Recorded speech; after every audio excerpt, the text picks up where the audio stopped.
ನಮಸ್ಕಾರ. ಎಲ್ರಿಗೂ ಸ್ವಾಗತ. ಇಂದು ನಾವು 2026 ಸಿಂಹ ರಾಶಿಯವರಿಗೆ ಹೇಗಿರಲಿದೆ ಅಂತ ನೋಡೋಣ. ನೋಡಿ, ಇದು ನಿಮಗೇನೋ ಮತ್ತೊಂದು ಮಾಮೂಲಿ ವರ್ಷ ಅಲ್ಲ. ಬದಲಿಗೆ ಇದೊಂದು ಆಳವಾದ ಆಂತರಿಕ ಪರಿವರ್ತನೆಯ ಕಾಲ ಅಂತಾನೆ ಹೇಳಬಹುದು. ಈ ವರ್ಷ ಹೊರಗಿನ ಯಶಸ್ಸಿಗಿಂತ ಹೆಚ್ಚಾಗಿ ನಿಮ್ಮ ಒಳಗಿನ ಅಡಿಪಾಯವನ್ನ ಗಟ್ಟಿ ಮಾಡ್ಕೊಳ್ಳೋದಕ್ಕೆ ಗಮನ ಕೊಡಬೇಕಾದ ಸಮಯ. ಸರಿ, ಹಾಗಾದ್ರೆ ಈ ವರ್ಷದ ನಮ್ಮ ಪಯಣದಲ್ಲಿ ಏನೆಲ್ಲ ಇದೆ ಅಂತ ನೋಡೋಣ ಬನ್ನಿ. ಮೊದಲು ವರ್ಷದ ಒಂದು ಬಿಗ್ ಪಿಕ್ಚರ್ ಏನು ಅಂತ ತಿಳ್ಕೊಳ್ಳೋಣ. ಆಮೇಲೆ ಬ್ರಹ್ಮಾಂಡದಿಂದ ಬರೋ ಒತ್ತಡಗಳು ಅಂದ್ರೆ ಚಾಲೆಂಜಸ್ ಏನು ಅಂತ ನೋಡೋಣ. ಅದಕ್ಕೆ ಕೌಂಟರ್ ಆಗಿ ಗುರುವಿನ ಆಶೀರ್ವಾದ ಹೇಗಿದೆ ಅನ್ನೋದು ಇದೆ. ಆಮೇಲೆ ನಿಮ್ಮದೇ ನಕ್ಷತ್ರಕ್ಕೆ ವಿಶೇಷವಾಗಿ ಹೇಗಿರುತ್ತೆ ಅಂತ ನೋಡಿ, ಕೊನೆಗೆ ಈ ವರ್ಷವನ್ನ ಯಶಸ್ವಿಯಾಗಿ ಎದುರಿಸೋದು ಹೇಗೆ ಅನ್ನೋದರ ಬಗ್ಗೆ ಮಾತಾಡೋಣ. ಮೊದಲನೇದಾಗಿ ಈ ವರ್ಷದ ಒಟ್ಟಾರೆ ಥೀಮ್ ಏನು ಅಂತ ಅರ್ಥ ಮಾಡ್ಕೊಳ್ಳೋಣ. 2026 ಸಿಂಹ ರಾಶಿಯವರಿಗೆ ಸಾಮಾನ್ಯವಾಗಿ ಸಿಗುವ ಹಾಗೆ ಎಲ್ಲರ ಗಮನ ಸೆಳೆಯುವ ವೈಭವದ ವರ್ಷ ಅಲ್ಲ. ಬದಲಾಗಿ ಇದು ಸಂಪೂರ್ಣವಾಗಿ ನಿಮ್ಮ ಒಳಗಡೆ ಕೆಲಸ ಮಾಡಬೇಕಾದ, ನಿಮ್ಮ ಅಡಿಪಾಯವನ್ನ ಮರುನಿರ್ಮಿಸಬೇಕಾದ ಸಮಯ. ಈ ಒಂದು ಮಾತು ಇಡೀ ವರ್ಷದ ಸಾರಾಂಶವನ್ನ ಹೇಳ್ಬಿಡುತ್ತೆ. ಇದರ ಅರ್ಥ ಏನು ಗೊತ್ತಾ? ಇದು ಹೊರಗಿನ ಸಾಧನೆಗಳಿಗಿಂತ ಹೆಚ್ಚಾಗಿ ನಿಮ್ಮೊಳಗೆ ಹುದುಗಿರುವ ಭಯಗಳನ್ನ ಎದುರಿಸಿ ನಿಮ್ಮ ವ್ಯಕ್ತಿತ್ವ ಅಂದ್ರೆ ಏನು ಅನ್ನೋದನ್ನ ಹೊಸದಾಗಿ ಬರೆಯಬೇಕಾದ ವರ್ಷ. ಸರಿ, ಈ ವರ್ಷ ಎಲ್ಲವೂ ಸುಲಭವಾಗಿರುತ್ತೆ ಅಂತ ಹೇಳೋಕ್ಕಾಗಲ್ಲ. ಕೆಲವು ದೊಡ್ಡ ಜ್ಯೋತಿಷ್ಯ ಸವಾಲುಗಳು ಕೂಡ ಇವೆ. ಆದ್ರೆ ಅವುಗಳನ್ನ ಅರ್ಥ ಮಾಡ್ಕೊಂಡ್ರೆ ಅದನ್ನ ಜಯಿಸೋದು ಸುಲಭವಾಗುತ್ತೆ ಅಲ್ವಾ? ಹಾಗಾದ್ರೆ ಬನ್ನಿ, ಆ ಸವಾಲುಗಳು ಯಾವುವು ಅಂತ ನೋಡೋಣ. ಅಷ್ಟಮ ಶನಿ. ಈ ಹೆಸರು ಕೇಳಿರ ತಕ್ಷಣ ಸ್ವಲ್ಪ ಭಯ ಆಗ್ಬೋದು. ಅಂದ್ರೆ ಶನಿಯು ನಿಮ್ಮ ರಾಶಿಯಿಂದ 8ನೇ ಮನೆಯಲ್ಲಿ ಸಂಚರಿಸೋದು. ಇದನ್ನ ಒಂದು ಟಫ್ ಟೀಚರ್ ತರ ಅಂದ್ಕೋಬೋದು. ಶಿಸ್ತು, ತಾಳ್ಮೆ ಮತ್ತು ಜೀವನದ ಕಠೋರ ಸತ್ಯಗಳನ್ನ ಕಲಿಸ್ತಾನೆ. ಈ ಸಮಯದಲ್ಲಿ ಅಹಂಕಾರವನ್ನು ಪಕ್ಕಕ್ಕಿಟ್ಟು ಜೀವನದ ವಾಸ್ತವವನ್ನು ಎದುರಿಸಲು ಸಿದ್ಧರಾಗಬೇಕಾಡುತ್ತೆ. ಅಷ್ಟಮ ಶನಿ ಒಂದೆಡೆ ಆದರೆ ಇನ್ನೊಂದು ಕಡೆ ರಾಹುಕೇತುಗಳ ಪ್ರಭಾವವೂ ಇದೆ. ನಿಮ್ಮ ರಾಶಿಯಲ್ಲೇ ಕೇತು ಇರೋದ್ರಿಂದ ಕೆಲವೊಮ್ಮೆ ನಾನ್ಯಾರು ಅನ್ನೋ ಗೊಂದಲ, ಆತ್ಮವಿಶ್ವಾಸದ ಕೊರತೆ ಕಾಡಬಹುದು. ಅದೇ ಸಮಯದಲ್ಲಿ 7ನೇ ಮನೆಯಲ್ಲಿರೋ ರಾಹು ನಿಮ್ಮ ಪಾರ್ಟ್ನರ್ಶಿಪ್ಗಳಲ್ಲಿ ಅಂದರೆ ಸಂಬಂಧಗಳಲ್ಲಿ ತೀವ್ರತೆಯನ್ನ ತರಬಹುದು. ಇದೊಂದು ರೀತಿ ನಿಮ್ಮ ವ್ಯಕ್ತಿತ್ವಕ್ಕೂ ನಿಮ್ಮ ಸಂಬಂಧಗಳಿಗೂ ನಡುವಿನ ಬ್ಯಾಲೆನ್ಸ್ ಟೆಸ್ಟ್ ಇದ್ದಾಡೆ.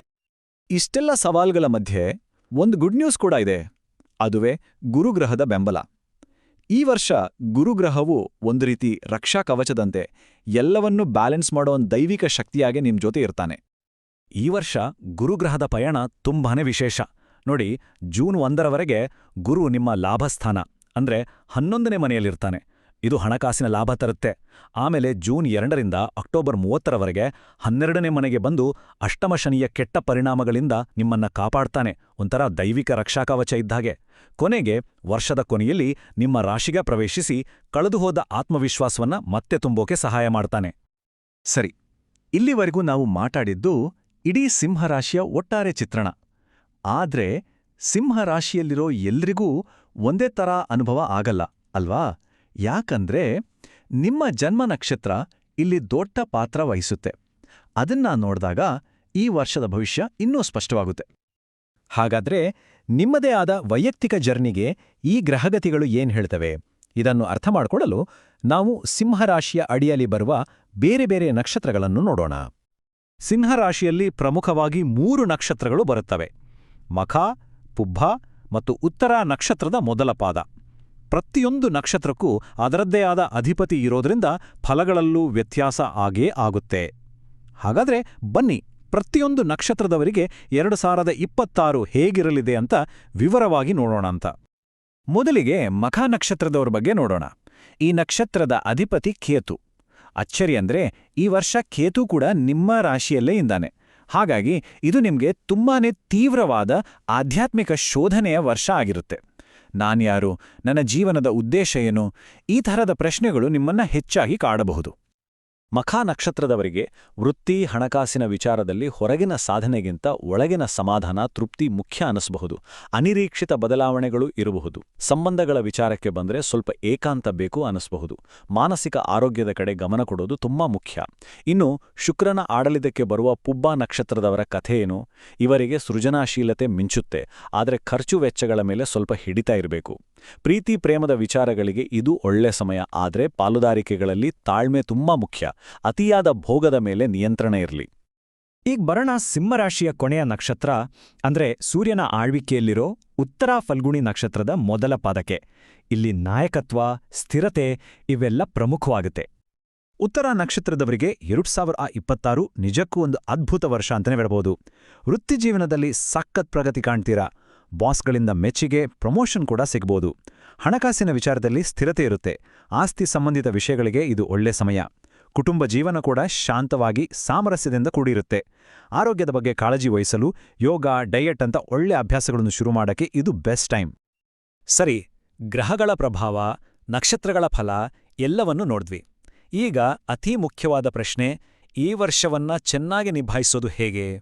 ಬನ್ನಿ ಒಂದು ಆಕ್ಷನ್ ಪ್ಲಾನ್ ನೋಡೋಣ. ಕೆಲವು ಸರಳ ಆದ್ರೆ ತುಂಬಾನೇ ಪ್ರಭಾವಶಾಲಿಯಾದ ಪರಿಹಾರಗಳನ್ನ ನೋಡೋಣ. ನಿಮ್ಮ ರಾಶ್ಯಾಧಿಪತಿ ಸೂರ್ಯನನ್ನ ಬಲಪಡಿಸಲು ಆದಿತ್ಯ ಹೃದಯ ಸ್ತೋತ್ರ ಪಠಿಸಿ.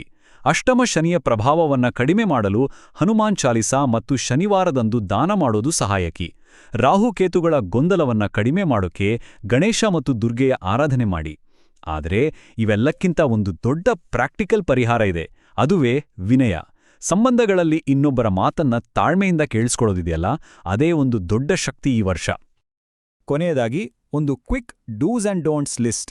ಏನ್ ಮಾಡಬೇಕು? ವರ್ಷದ ಮೊದಲ ಭಾಗದಲ್ಲಿ ಸೇವಿಂಗ್ಸ್ ಮಾಡಿ. ಈ ವರ್ಷವನ್ನ ಒಂದು ಇಂಟರ್ನಲ್ ರೀಸೆಟ್ ಅಂತ ಅಂದ್ಕೊಳ್ಳಿ. ಸಂಬಂಧಗಳಲ್ಲಿ ತಾಳ್ಮೆ ಇರ್ಲಿ. ಏನ್ ಮಾಡಬಾರ್ದು? ದೊಡ್ಡ ಹಣಕಾಸಿನ ರಿಸ್ಕ್ಗಳಿಗೆ ಕೈ ಹಾಕಬೇಡಿ.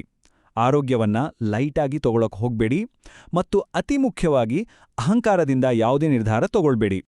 ನೋಡಿ, 2026ರಲ್ಲಿ ಸವಾಲುಗಳು ಇದ್ದೇ ಇರುತ್ತೆ, ಅದು ಗ್ಯಾರಂಟಿ. ಆದ್ರೆ ಆ ಸವಾಲುಗಳನ್ನ ಮೆಟ್ಟಿ ನಿಂತು ಬೆಳೆಯೋದಿದೆಯಲ್ಲ, ಅದು ನಮ್ಮ ಕೈಯಲ್ಲೇ ಇರೋ ಆಯ್ಕೆ. ಹಾಗಾದ್ರೆ ನಿಮ್ಮ ನಿಜವಾದ ಶಕ್ತಿಯನ್ನ ಮರುವ್ಯಾಖ್ಯಾನಿಸಲು ಈ ವರ್ಷವನ್ನ ಹೇಗೆ ಬಳಸ್ಕೊಳ್ಬೋದು? ಯೋಚಿಸಿ.